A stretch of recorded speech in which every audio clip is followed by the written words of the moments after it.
Еве сме на влез во Скопската зоолошка градина. Ги пречекуваме учениците од второто одделение при училиштето 29 ноември, кои пошле на интересна пролетна прошетка, да ги видат повторно своите омилени животни и да побараат одговор на прашањето со што и како се хранат животните. Навистина, како се хранат животните?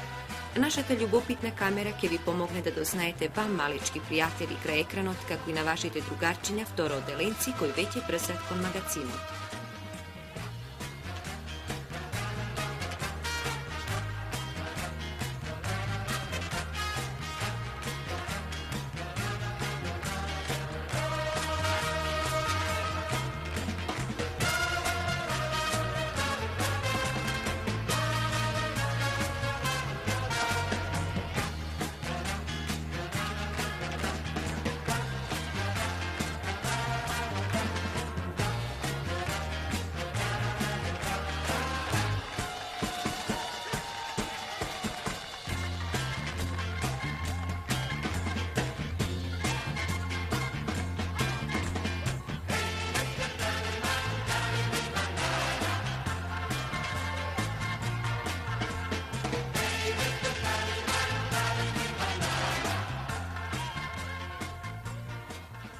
Магазинот всушност е складиште за сета житна храна и тоа во поголеми количини овес, пченка, трици, сончоглед. Опремен е со млин за мелење на храната, со машина за сечење репка, луѓето што работат тука знаат повеќе рецепти за составот на концентрати.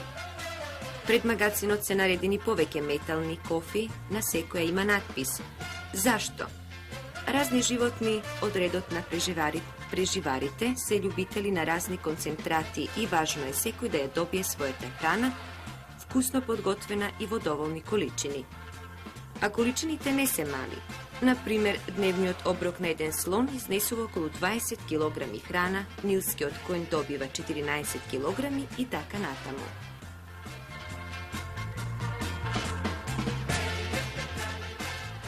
Продолжуваме во кујната. Не чудете се, овде постои вистинска кујна, чија задача е да подготвува топли оброци за повеќе животни. Кујната располага со шпорет, фрижидер, машина за мелење месо. Тука може да се видат најразлични продукти, јаболка, компири, разни салати, ориз, моркови. Тие се готват или печат и од нив се подготвуваат вкусни јадења за животните кои имаат почувствителен стомак и сакаат чиста храна. На листата на јадењата може да се сретнат варено јајце, леп намачкан со маргарин или джем, компот, чај, качамак, а нивни потрошувачи се мајмуните, птиците, мечките. Но не и лавовите, тигрите. Тие се знае се љубители на месна исхрана и затоа нивниот оброк содржи месо и само месо. Значи, храната е сервирана и ни престои возбудливата прошетка низ зооградината, ќе присуствуваме на поделбата на храната меѓу животните кои се веќе гладни и нестрпливи.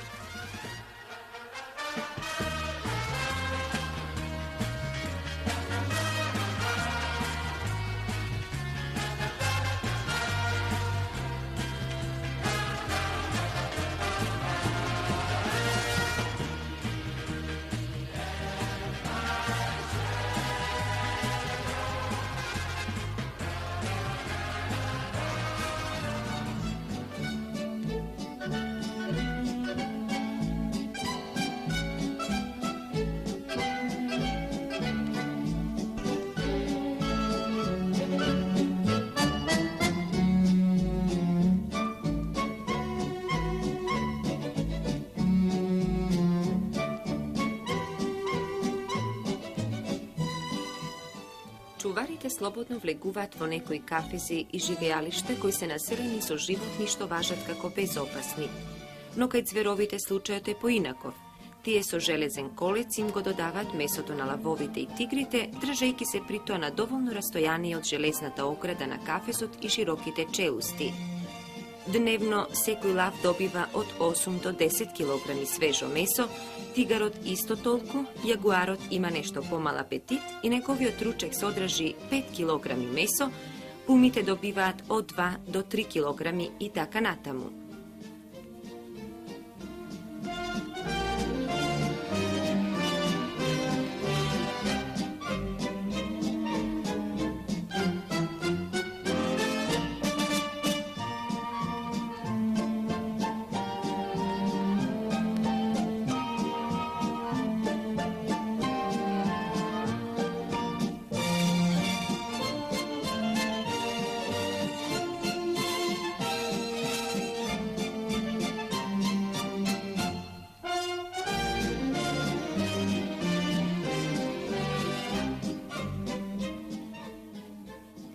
Преживарите добиваат концентрат и додаток сено или зелена трева.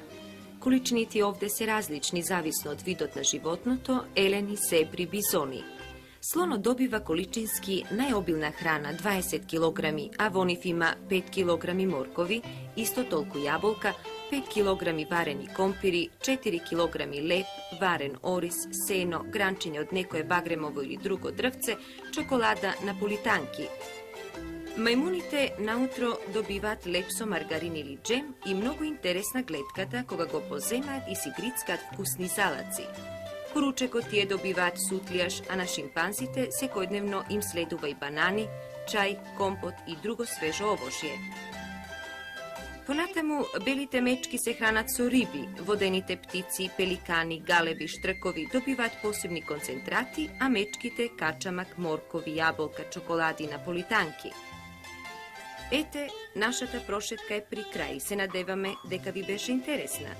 Разбравте со што и како се хранат вашите омилени животни во зоолошката градина, колкав им е апетитот, дали се муртат кога не им се јаде, како ги препознават своите чувари и хранители.